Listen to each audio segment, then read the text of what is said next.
ओम नमो भगवते वासुदेवाय। ओम नमो भगवते वासुदेवाय।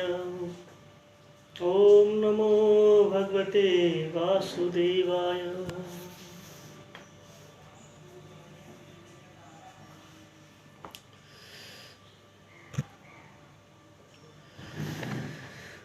भगवद गीता अध्याय 2 और श्लोक संख्या है आज 16। नासतो विद्यते भावो ना भावो विद्यते सतः।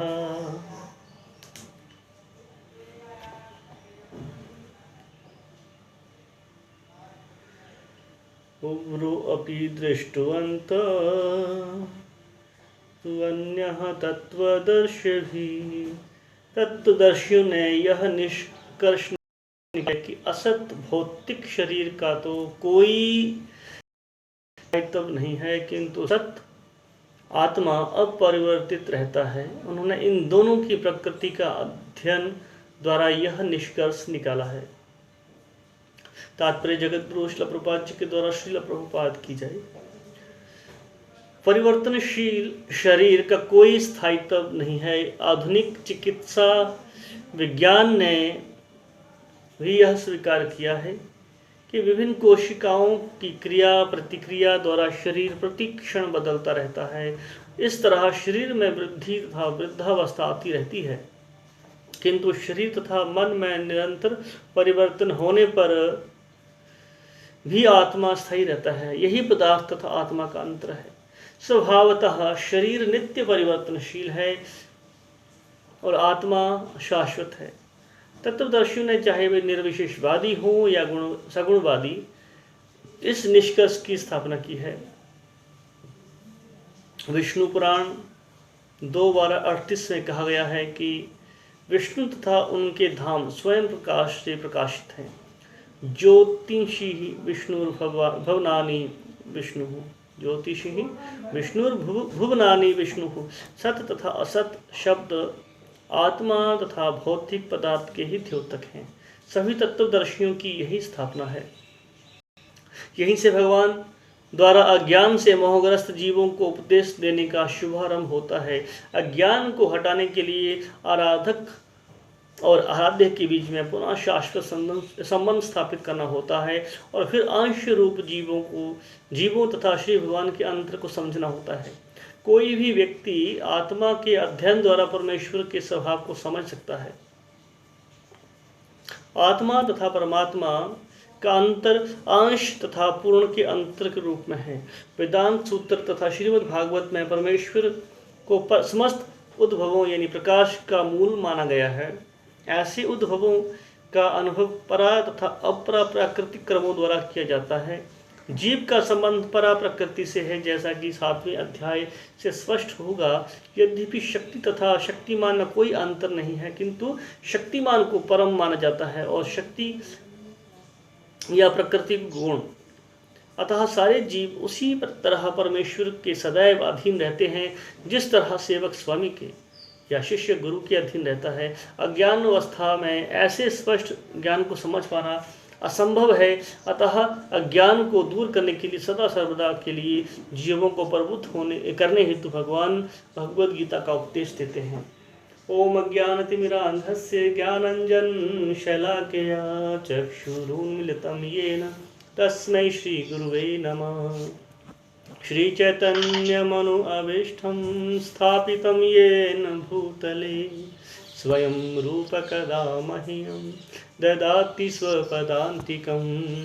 वन्देऽहं श्रीगुरो श्रीयुत्पत्कमलं श्रीगुरुन् वैष्णवांश्च श्रीरूपं साग्रजातं सहगण रघुनाथान्वितं तं सजीवं साद्वैतं सावधूतं परिजन सहितं कृष्ण चैतन्य देवं श्री राधा कृष्ण पादान् सहगण ललिता श्री विशाखान्वितांश्च।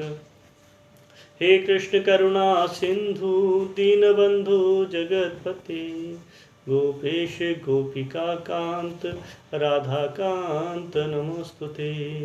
तप्त कांचन गौरांगी राधे वृंदावनेश्वरी वृषभानुसुते देवी प्रणमामि हरिप्रिये।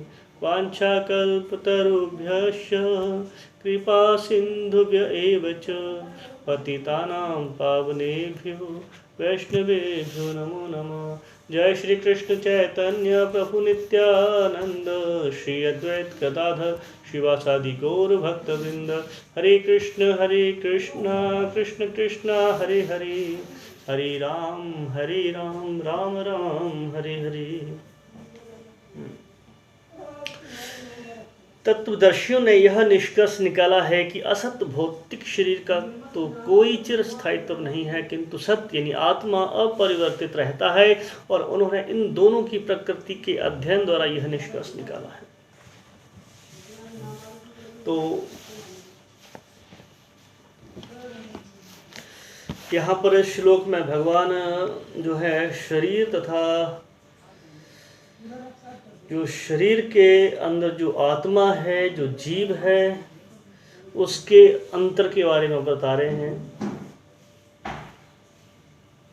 तो भगवत गीता, भागवत में सांख्य योग का वर्णन आता है ना। भागवत के तीसरे स्कंद में भगवान कपिल अपनी माँ को सांख्य योग के बारे में बताते हैं। तो भगवत गीता का सांख्य योग जो है भी इस श्लोक से शुरू होता है। तो इस श्लोक में सांख्य योग का वर्णन है। और यहाँ पर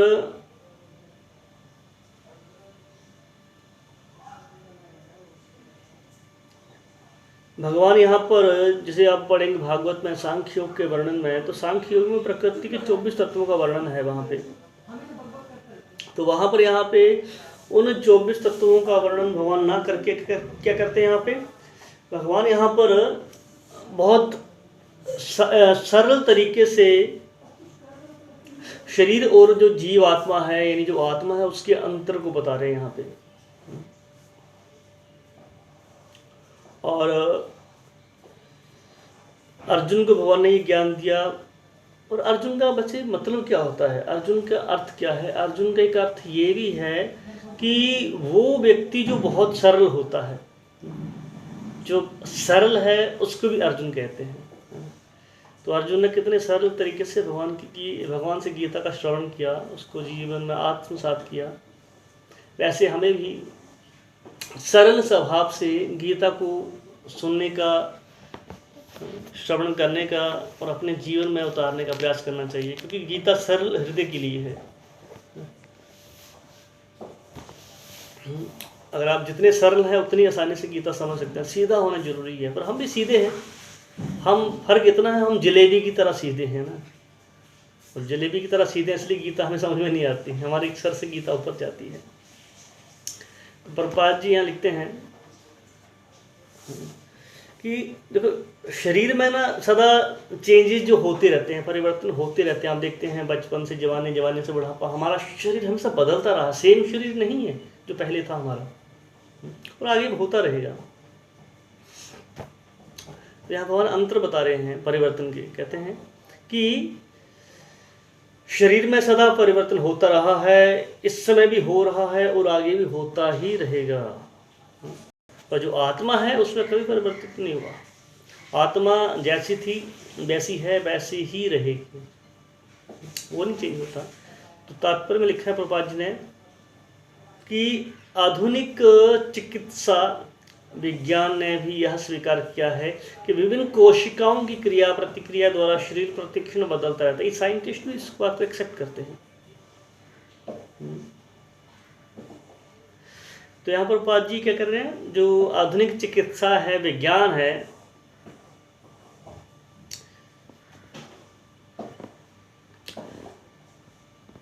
उसका समर्थन कर रहे हैं कि कम से कम इन लोगों ने इस बात को स्वीकार तो किया, क्योंकि साइंटिस्ट तो मानते ही नहीं भगवान की सत्ता को। वो मानते जो दिखता है, पर बहुत सी चीज़ें हैं जो इंसान की बुद्धि से परे हैं, जो इंसान अपनी बुद्धि अपना तर्क लगा के समझ ही नहीं सकता। तो ये खाली शरीर की क्रियाओं को समझे हैं, और जो असली क्रिया है वो है आत्मा की। पर आत्मा को तो ये आज भी नहीं समझ पाए। तो अधूरा ज्ञान है इनका। और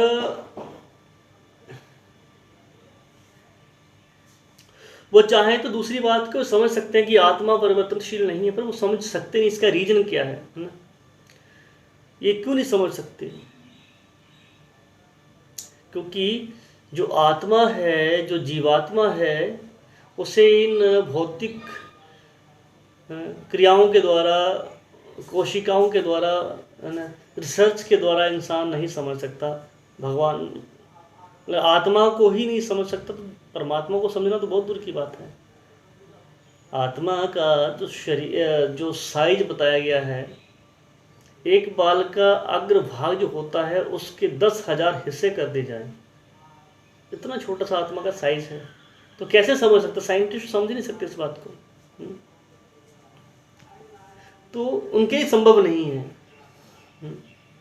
भगवान कहते हैं यहाँ पे कि जीवात्मा तथा उसकी नित्यता को किसी भौतिक उपाय द्वारा समझना संभव नहीं है। कोई भी भौतिक उपाय हम लगा लें, तर्क लगा लें, बुद्धि लगा लें, हम नहीं समझ सकते, संभव ही नहीं है, भगवान कह रहे हैं। तो इसे समझा तो समझा कैसे जाए? भगवान उत्तर ये भी दे रहे हैं, इसे कैसे समझ सकते हैं? अगर समझना चाहे तो क्या उत्तर है इसका, क्या उपाय है? तो भगवान कहते हैं यहाँ पर कि तत्वदर्शियों ने इन दोनों कौन? शरीर और आत्मा के अंतर को देखा है। साइंटिस्ट नहीं देख सकते, पर जो तत्वदर्शी हैं उन्होंने इसके अंतर को देखा है। चाहे आत्मा और शरीर, दोनों के अंतर को जानते हैं वो। तो इससे मतलब इसका पता ही चलता है कि हमें जो है इन दोनों को तत्वदर्शियों के द्वारा समझना है। तत्वदर्शी कौन है? जो भगवान को समझ चुके हैं, जो भक्त हैं। गीता में श्लोक आता है, तत्वविद्धि प्रणिपातेन परिप्रश्नेन सेव्या उपदेक्षन्ति ज्ञानिनः तत्वदर्शिनः। जो तत्वदर्शी हैं, ज्ञानिनः तत्वदर्शिनः, जो तत्वदर्शी हैं, जिन्होंने तत्व से भगवान को समझा है, सिद्धांत से समझा है, हम उनके द्वारा ही भगवान को समझ सकते हैं। तो भगवान यहाँ यही बात कहना चाह रहे हैं कि तत्वदर्शियों ने देखा है, जाना है आत्मा और शरीर के अंतर को।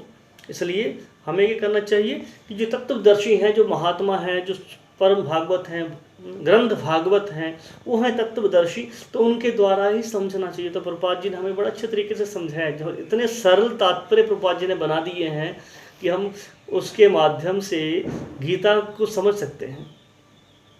तो हमें प्रभुपाद जी के माध्यम से गीता को समझने का प्रयास करना है। तत्वदर्शी कहने मतलब ये भी है। तो आधुनिक जो चिकित्सा विज्ञानी हैं, तत्वदर्शी नहीं कहे जा सकते। जो आजकल के जो साइंटिस्ट हैं वो तत्वदर्शी नहीं है, उनको तत्वदर्शी कह ही नहीं सकते, क्योंकि उन्होंने क्या किया है? सिर्फ दोनों में से एक बात को समझा, खाली शरीर को समझा, आत्मा को वो नहीं समझ सकते। आत्मा के बारे में कुछ भी नहीं जानते हो, तो इसलिए वो तत्वदर्शी नहीं हो सकते। तो प्रभुपाद जी लिखते हैं तात्पर्य में कि इस श्लोक में भगवान तत्वदर्शी उन्हें कह रहे हैं जिन्होंने शरीर और आत्मा के अंतर को देखा है। तो तत्वदर्शी कौन है? वे जिन्होंने शरीर और आत्मा के अंदर जो है, जो अंतर है, जो रहस्य है, उसको जान लिया, तो वो है तत्वदर्शी। तो सरल विधि है, हमें ऐसे लोगों की शरण लेनी है, ऐसे लोगों के द्वारा गीता को समझने का प्रयास करना है। तो अब हम बात करते हैं यहाँ पे जो लाइन है, श्लोक का शब्द है, क्या शब्द है पहला यहाँ पे? उभयोर अपि दृष्टो अंतः तो अन्यो तत्वदर्शी भी, कि अर्थात जिन्होंने इन दोनों के तत्व को देखा है। तो वो कौन है? जिन्होंने इनके अंतर को देखा है, और जिनके बारे में भगवान के तत्वदर्शी जिनको कह रहे हैं, जिन्होंने आत्मा और जीव तत्व का जो दर्शन किया है। तो यही सांख्य योग है। सांख्य योग मतलब जिन्होंने तत्व से समझ लिया, जीवात्मा को, प्रकृति को समझा है, वो है तत्वदर्शी। तो यहाँ कौन है वो लोग? भक्त हैं। तो यहाँ पर इस श्लोक में सांख्य योग का, जैसे मैंने कहा, वर्णन हुआ है। यहाँ सांख्य योग की झलक दिखती है। तो सांख्य योग जो है बताता है कि शरीर जो है 24 तत्वों से मिलकर बना हुआ है। जो 24 तत्व हैं उनके द्वारा शरीर बना हुआ है। तो 24 तत्व कौन कौन से हैं? पहले पंच महाभूत जो है पृथ्वी, अग्नि, जल, वायु, आकाश। पांच तत्व ये हैं। फिर 5 ज्ञान इंद्रियां हैं, है ना, कान, त्वचा, नेत्र, जीभ और नाक। ये 5 जो है ज्ञान इंद्रियां, जिनके द्वारा हमें ज्ञान मिलता है। आँख से हम दृश्य देखते हैं, कान से हम उसको शब्द सुनते हैं, त्वचा से स्पर्श का एहसास करते हैं, जीवा से रस का स्वाद करते हैं, नासिका से गंध का हम ज्ञान मिलता है। तो ये 5 भूत यानी पृथ्वी, अग्नि, जल, वायु, आकाश। फिर उसके बाद 5 जो बताया ज्ञान इंद्रियां हैं।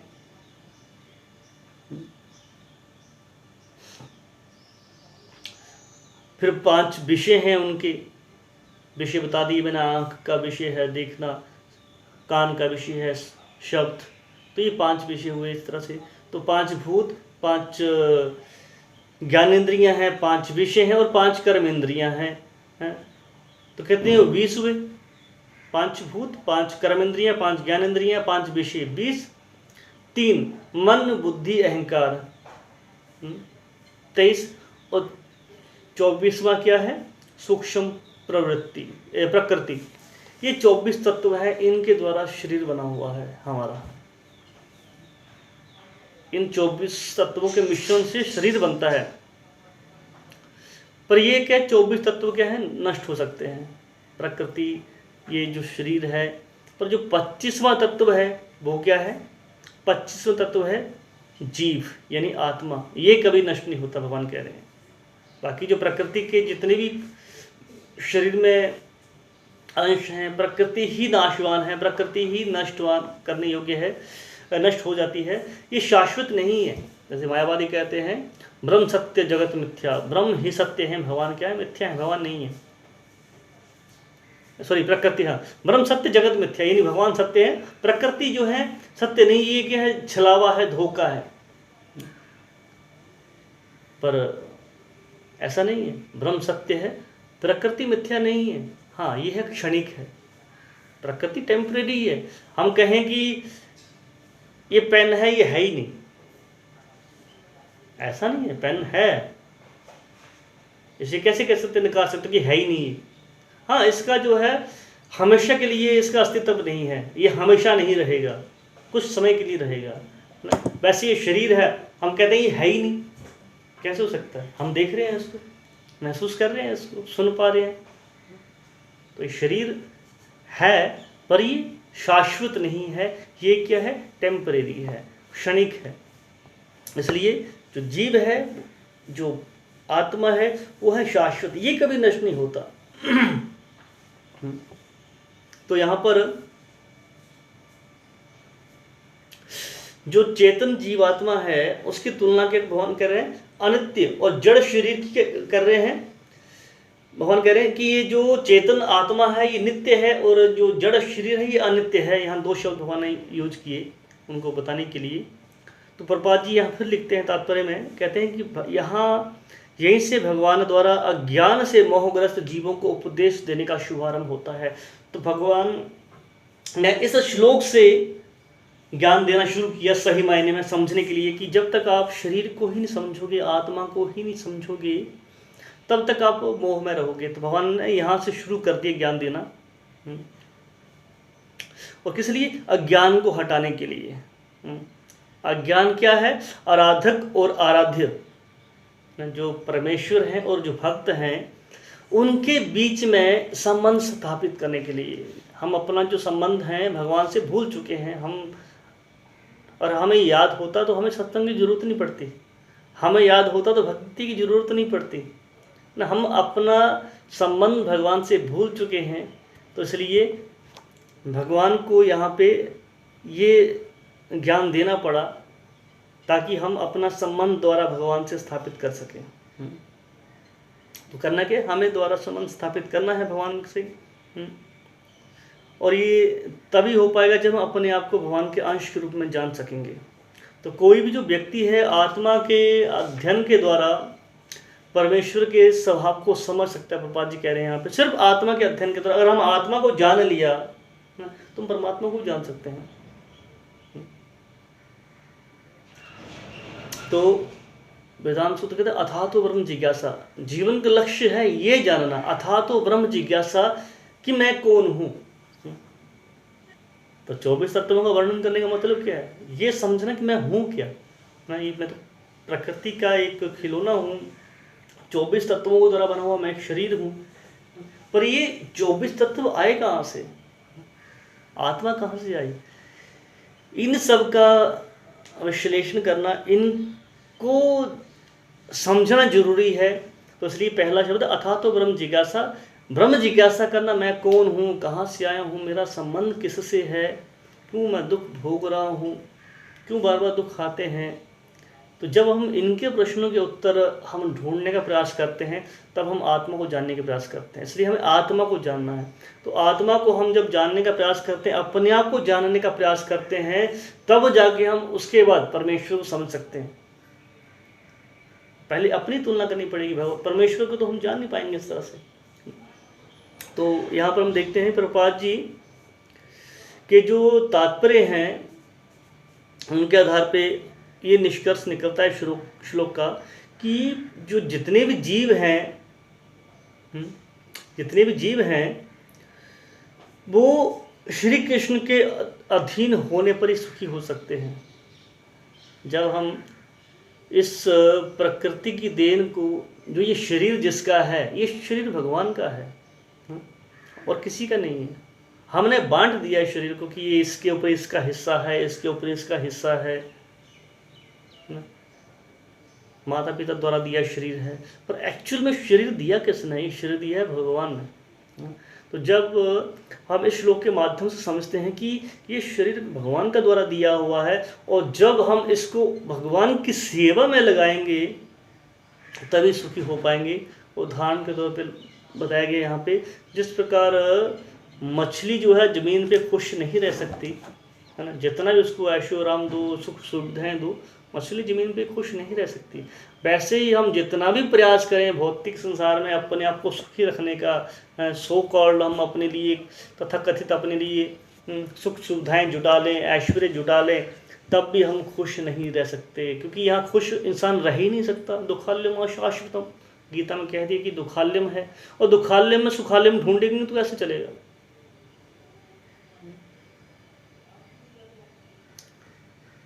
कैसे चलेगा? हो ही नहीं सकता। अब मोबाइल की दुकान में जाके आप राशन ढूंढो, मिलेगा? नहीं मिलेगा। दवाई के दुकान पे सब्जी ढूंढो, मिलेगी? नहीं मिलेगी। वैसे भगवान करिए दुखाल्यम है, जब दुखाल्यम कह दिया कृष्ण ने, तो इसमें सुखाल्यम कहाँ से हो सकता है? सुखाल्यम इसमें हो ही नहीं सकता, क्योंकि हमने ये भौतिक शरीर धारण किया है, और ये भौतिक शरीर जो है इस भौतिक प्रकृति में, जैसे ये स्वाभाविक जगह नहीं है हमारी। पिछले श्लोक में पढ़ा हम लोगों ने कि हमारी ये जगह नहीं है। जब जगह ही हमारी नहीं है तो हम कैसे खुश रह सकते हैं? हम गजेंद्र लीला में पढ़ते हैं कि हाथी का नेचर क्या है? जमीन पे रहना, और मगरमच्छ क्या? पानी के अंदर रहना। हाथी का बल जमीन के ऊपर है और मगरमच्छ का बल कहाँ? पानी के अंदर है। और वही मगरमच्छ जमीन के ऊपर आता है तो उसके बल कम हो जाता है, और वही हाथी पानी के अंदर आता है तो हाथी का बल कम हो जाता है।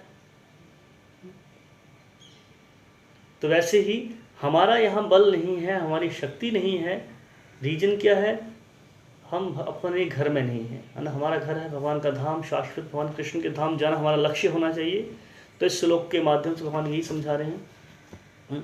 तो मतलब हमें भक्ति करनी है, भगवान के नामों का जप करना है, और अपने असली स्वरूप को पहचानना है। अपनी असली जो पहचान है ना, जीवेर स्वरूप है कृष्ण नित्य दास, हमारी जो रियल आइडेंटिटी है, हमारी पहचान है, वो है भगवान के दास था।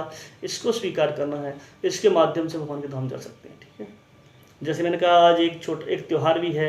आज सीता माता जी का आज अपेयरेंस डे है, जन्मदिन है ना। हम अपना हैप्पी बर्थडे मनाते हैं। तो वैसे भगवान के जो अवतार होते हैं, विष्णु तत्व होते हैं, उनकी शक्ति होती है, उनके भी अवतार होते हैं। तो आज के दिन सीता माता का अवतार हुआ था, प्राकट्य हुआ था, क्योंकि भगवान कभी भी जन्म नहीं लेते ना। जन्म कर्म से मैं दिव्य भगवान कहते हैं, मेरे जन्म कर्म दिव्य होते हैं। तो भगवान की शक्ति जो है वो भी, उनके जन्म नहीं होते। आप देखते हैं राधा मैया का, राधा रानी का भी अवतार कैसा होता है, वो भी किसी मास के गर्भ से उनका प्राकट्य नहीं होता, है ना। तो वैसे सीता का भी नहीं होता। शास्त्रों में वर्णन है कि जो महाराज जनक थे उनकी कोई औलाद नहीं थी, बड़े दुखी थे, औलाद कोई नहीं थी। तो ऋषियों ने यज्ञ करने को कहा, तो यज्ञ किया। यज्ञ के दौरान कहा गया था कि यज्ञ के बाद आपको हल जोतना है। तो जैसे हल जोतने लगे तो हल जोतते समय धरती से सीता प्रकट हुई थी और जनक महाराज ने उनको पुत्री के रूप में स्वीकार किया। तो ये आज के दिन ही हुआ था। तो हमें भगवान की शक्तियों से प्रार्थना करनी चाहिए कि हमें भगवान के चरणों में हमारी रति हो, मति हो, आसक्ति हो, हमारा शरणागति भगवान के चरणों में बढ़े। तो ये भगवान की शक्ति से हम प्रार्थना कर सकते हैं, क्योंकि भगवान की शक्ति क्या है? दुर्गा है, बहिरंगा शक्ति है, अंतरंगा शक्ति हमारी राधा रानी है, सीता मैया है। तो हम इनसे प्रार्थना कर सकते हैं कि हमें भी भक्ति में भगवान के चरणों की सेवा करने का अधिकार मिले। जो भगवान की चरणों में सेवा करता है वही तो सेवा दे सकता है। और लक्ष्मी क्या हमेशा शाश्वत भगवान की चरणों में सेवा करती हैं। तो हमें भी उनसे सेवा का अधिकार मांगना चाहिए। जैसे वृंदा देवी की सुबह प्रार्थना करते हैं, सेवा अधिकार दिए करो निज दासी, है ना। तो हम भगवान से प्रार्थना नहीं कर रहे, वहाँ पे तुलसी महारानी से प्रार्थना कर रहे हैं कि सेवा अधिकार दिए और करो निज दासी। ये नहीं कहा हमें भगवान के दास बना दो, क्या सेवा का अधिकार दो और मुझे अपना दास स्वीकार दो। हम ये प्रार्थना करते हैं तुलसी महारानी से। तो हमें ऐसे में भगवान से, भक्तों से, सीता महारानी से आज के दिन, क्योंकि जिस दिन जिनका जन्मदिन होता है वो इंसान ज़्यादा खुश होता है ना उस दिन। तो आज सीता महारानी का जन्मदिन है तो खुश हैं। हमें उनसे प्रार्थना करनी चाहिए कि हमें भी भगवान के चरणों में जिस तरह आपकी श्रद्धा है ना, वैसे हमारी श्रद्धा भगवान के चरणों में सेवा भाव पैदा हो। ठीक है। हरे कृष्ण।